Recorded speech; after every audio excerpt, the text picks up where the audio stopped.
In fact, in response to the honourable member's intervention earlier, we know that under Sadiq Khan's leadership there has been a reduction in stop and search of over 23% in just 1 year. That's 23 to 24. Meanwhile, knife crime in London has increased by nearly 60% in over just 3 years. And that's according, I want to make some progress.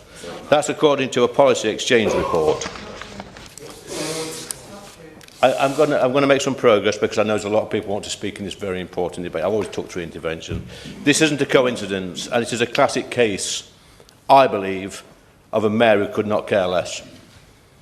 He would sooner spend his time calling everybody who disagrees with him. I've just said I'm not going to give way, Ms McVey.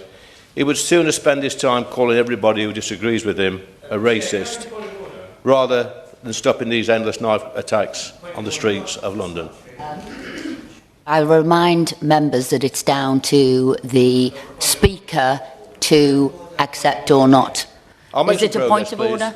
Well, I'll listen to your point of order and then we'll decide if it was. Brilliant. Thank you very much. The point of order, Chair, is that where members are all required to not mislead the House or accidentally mislead the House, there is an issue with some of the figures that have just been presented.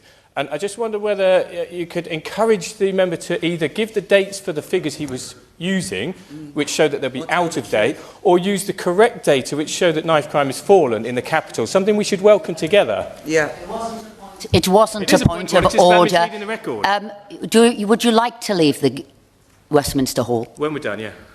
I'd actually ask you now to leave. Thank you. Wow, brilliant. Okay, thank you. And it wasn't a point of order. It was a point of debate. There are at least 10 people who'd like to speak today, and you do have your chance to speak if you had, but I'm afraid your temper and your attitude doesn't actually belong in Westminster Hall. Lee Anderson. Thank you, Ms McVey. It's not the first time the honourable member has been thrown out of a room on this estate.